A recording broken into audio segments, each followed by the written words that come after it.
నమస్తే. Welcome to our channel. నేను మీ పద్మావతి. ఈరోజు మనతో పాటు సీనియర్ అడ్వకేట్ రామారావు గారు ఉన్నారు. ఆయనతో మాట్లాడి మరిన్ని విషయాలు తెలుసుకునే ప్రయత్నం చేద్దాం. అయితే ముందుగా వారిపై ఉన్న సెక్షన్లను మనం చూడాలి.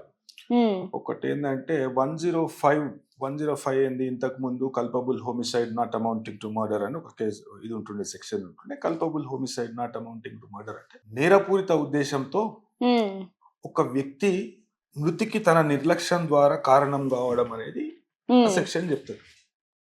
అయితే ఆయనకు వాస్తవంగా ఉద్దేశం ఉన్నదా లేదా అనే విషయాన్ని కోర్టు ఇప్పుడు పరిగణలోకి తీసుకుంది. ఇంతకుముందు గల ఇదే విషయంలో నేను నేషనల్ హ్యూమన్ రైట్స్ కమిషన్, జాతీయ మానవ హక్కుల కమిషన్ ఆశ్రయించడం జరిగింది. ఇలా పోలీస్ వాళ్ళ తప్పు కూడా ఎంతైతే అల్లు అర్జున్ తప్పు ఉన్నదో పోలీస్ వాళ్ళ తప్పు కూడా అంతే ఉన్నదనే విషయాన్ని నేను జాతీయ మానవ హక్కుల కమిషన్ దృష్టికి తీసుకుపోయాను. ఎందుకంటే ఆడ లాఠీ చార్జ్ చేసుడు అనేది చాలా తప్పు. ఆయన ఏం చేసిండు, షో జరుగుతుంటే ఆయన ఎంట్రీ ఇచ్చిండు. ఆడ ఒక పెద్ద కాన్వాయ్తోన డైరెక్ట్ థియేటర్ కాడికి వచ్చింది. థియేటర్ కాడికి వచ్చినప్పుడు థియేటర్లో ఉన్నారు, పబ్లిక్ ఉన్నారు. ముందుగా ఈవెంట్ ఎవరు ఆర్గనైజ్ చేసిండ్రు, ఆయన ఫ్యాన్స్ అని చెప్పుకుంటూ ఒక అసోసియేషన్ వాళ్ళు ఒక ఈవెంట్ ఆర్గనైజ్ చేసింది. ఆడ ట్రస్సులు విస్సులు లోపల 3-4 వేల మంది ఉన్నారు, బయట 3-4 వేల మంది ఉన్నారు. అట్లాంటి టైంలో పోలీసు వాళ్ళు జర సంయమనం పాటించి మొత్తం ఒక ఫ్రీ ఫ్లో ఆఫ్ ట్రాఫిక్, 1200 మంది 1300 మంది కెపాసిటీ థియేటర్ ఉన్నది. థియేటర్ ఉన్నప్పుడు ముందుగా ఈవెంట్ పర్మిషన్ లేనప్పుడు నువ్వు మొత్తం బంద్ చెప్పించేది.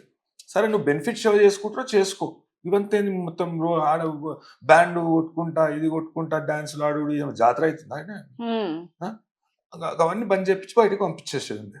1200 కెపాసిటీ, 1200 ఉంటే ఒక 100 అటు ఇటు అందరిని లోపల పంపించి వెళ్తున్న టికెట్లు వాళ్ళని లోపల పంపించి మిగతా వాళ్ళని మీరు బయటకు పోరు బాబు, మీరు ఎందుకు ఇట్లా హంగామా ఎందుకు చేస్తారు పోరు అని బయటకు పంపించేసాడు. ఒకవేళ ఈవెంట్ పర్మిషన్ తీసుకున్నా కానీ డీజేలు పెట్టుకొని డాన్స్ ఆడు అవన్నీ ఈవెంట్ పర్మిషన్ కాదు. అట్లా పర్మిషన్ సిటీ పోలీస్ యాక్ట్ కింద ముందస్తుగా ఈవెంట్ పర్మిషన్ అనేది తీసుకోవాలి. అది తీసుకోలేదు. తీసుకోకుండా ఆడ అంతమంది జమ అయినప్పుడు వాళ్ళని నియంత్రించలేకపోవడు పూర్తి శాతం పోలీసు వాళ్ళ తప్పు. సరే కదా, అయిపోయినాక ఎప్పుడైతే సెలబ్రిటీ ఆయన అల్లు అర్జున్ అనే వ్యక్తి లోపలికి వస్తుండో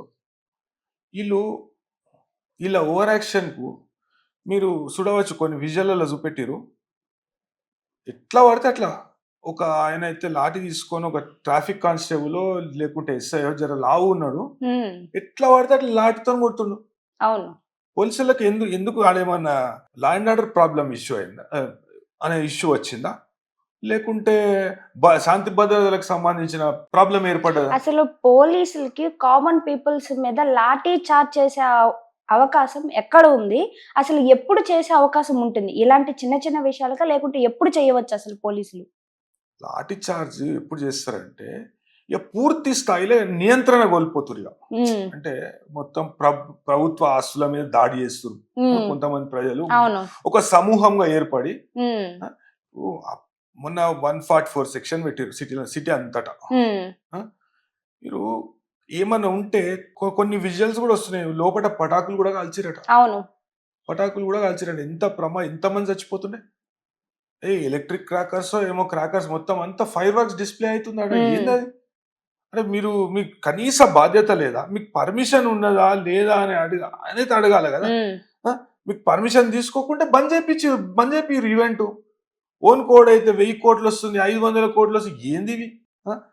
వాళ్ళు ఇది చేసుకొని వాళ్ళ బౌన్సర్లను పెట్టుకొని 50-60-70-80 మంది రిమాండ్ చేసి ఇవ్వాలి.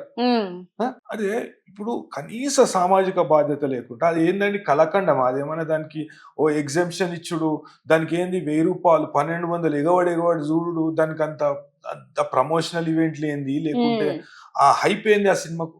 అదే ఓ దొంగతనం చేయడం నేర్పిస్తున్నారు ఆ సినిమాలో. దొంగతనం స్మగ్లింగ్ చేసుడు, దొంగతనాలు చేసుడు, సంపుడు, ఇన్నాన్ని సంపుడు, గది సినిమా. ఏం నేర్పిస్తా, ఏం చూపెడదాం అనుకుంటారు సమాజానికి? అదే ఇట్లనేనా పరివర్తన ఎందుడా ఇది? లేకుంటే ఎట్లా అందరినీ ఇక దొంగలు కామని, స్మగ్లర్లను కామని, లేకుంటే మర్డర్లు చేయమని అంటే ఒక సందేశం చెప్తురా మీరు? దానికి నేషనల్ అవార్డు ఇస్తారంటే దీనికేమో మొత్తం దానికి అనుమతులు ప్రత్యేక అనుమతులట, ఉమ్, బెనిఫిట్ షో అంట. ఎవరి బెనిఫిట్ కి? అది బెనిఫిట్ షో అంటే ఎవరైనా వికలాంగులకు కానీ లేకుంటే సమాజంలో కొద్దిగా అట్టడుగు స్థాయి వ్యక్తులకు కానీ కొద్దిగా ఓ, ఇప్పుడు చారిటీ క్రియేట్ చేయడము, దాని ఉమ్, ద్వారా పైసలు వస్తే వాళ్ళకు సాయం చేయడు, గది బెనిఫిట్ షో అంటారు. ఇది ఉమ్, ఎవరి బెనిఫిట్ కి?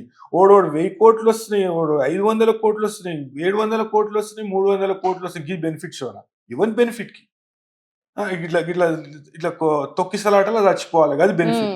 ఉమ్, ఆయన ఏమో మంచిగా ఉండాలి. ఒక కనీస సామాజిక బాధ్యత లేదు. అట్లా అయినాక కూడా ఆడ కూర్చొని సినిమా చూసుడు. అదేవిధంగా ఒక చిన్న ప్రెస్ మీట్ ఆర్గనైజ్ చేసి, అరే నేను అంటే ఉద్దేశపూర్వకంగా నేను చేయలేదు, నేను ఆయన సామాజిక బాధ్యత కాదా? ఆయన తెలియపరచాలి కదా, పోలీస్ స్టేషన్లో తెలియపరచాలి కదా, నేను ఇంత ఇంత పెద్ద కాన్వాయ్తో వస్తున్నా, లేకపోతే ఇంతమంది నా ఎంబడి వస్తున్నారు, ఉమ్. కొద్ది క్రౌడ్ ని నియంత్రణ చేయండి. ఎటువంటి సమాచారం లేకుండా అక్కడ ఒక లైవ్ టెలికాస్ట్ అవుతుండగా ఆయన వచ్చారు. ఇది ఎంతవరకు కరెక్ట్ అంటారు? సమాచారం లేకుండా రావడం అనేది. అదే అంటున్నా నేను. ఇప్పుడు పోలీస్ వాళ్ళకైతే ఈ ముందస్తుగా ఇంటిమేషన్ ఇవ్వాలి కదా, ఉమ్, ఇచ్చి కొద్దిగా భద్రత ఏర్పాటు చేయండి. ఆయనకెందుకు భద్రత? ఆయన వ్యక్తిగత సిబ్బంది పెట్టుకొని వస్తాడు. ఉమ్, సో ప్రజలు ఎగబడకుండా, మొత్తం ఒకళ్ళనొకళ్ళు నూక్కోకుండా, ఒకళ్ళ మీద ఒకళ్ళు పడకుండా, ఆ టైంలో ఒకళ్ళని దొబ్బుకొని దాని మీద పడి మొత్తం ఒకళ్ళ మీద ఒకళ్ళు పడి చచ్చిపోతారు. ఇప్పుడు ఒక వ్యక్తి ఆయన భార్యను కోల్పోయాడు, ఉమ్, అదే విధంగా 2 పిల్లలు తల్లిని కోల్పోయాను, ఒక ఆమె ప్రాణం కోల్పోయింది. ఉమ్, దీనికి అంతటికి ఎవరు బాధ్యులు? ఉమ్, కనీస సామాజిక బాధ్యత. ఒకసారి పోయి ఇంటిమేషన్ ని పిఏతోనో ఎవరితోనో పంపించి, ఈ పోలీసు వాళ్ళు కూడా పూర్తి స్థాయిలో విస్మరించిరండి. ఉమ్. ఎందుకంటే ఆయన వస్తున్నప్పుడు ఆయన ఏడికెళ్ళి వచ్చిండు, మెయిన్ రోడ్ మీదకి వెళ్ళొచ్చు. అవును. అప్పటిదాకా షో మొదలు పెట్టారు. ఉమ్, షో మొదలు పెట్టినప్పుడు ఈ బయట 2-3 వేల మంది, ఇటో 2-3 వేల మంది ఉన్నారు బయట. ఉమ్, మీరు క్రౌడ్ డిస్పర్స్ చేయాలి. ఉమ్, క్రౌడ్ డిస్పర్స్ చేసి నువ్వు ఎందుకు వస్తున్నావు, ఎటువంటి ముందస్తు అనుమతి లేకుండా ఉమ్, అనే విషయాన్ని ప్రశ్నించాలి కదా పోలీసు వాళ్ళు. ఉమ్, ఆడనే వాళ్ళకు ఇంటెలిజెన్స్ లోపం ఇదేమన్నా? ఆడనే పట్టుకొని ఆడనే ఆపి, ఎందుకు వస్తున్నావు, ఏడికి వస్తున్నావు, ఎందుకు పోతున్నావు లోపలికి? అంటే ఒక కామన్ పీపుల్ ని అయితే క్వశ్చన్ చేసి ఎందుకు అని అడిగి యాక్షన్ తీసుకునే ఈ పోలీసు వాళ్ళు ఒక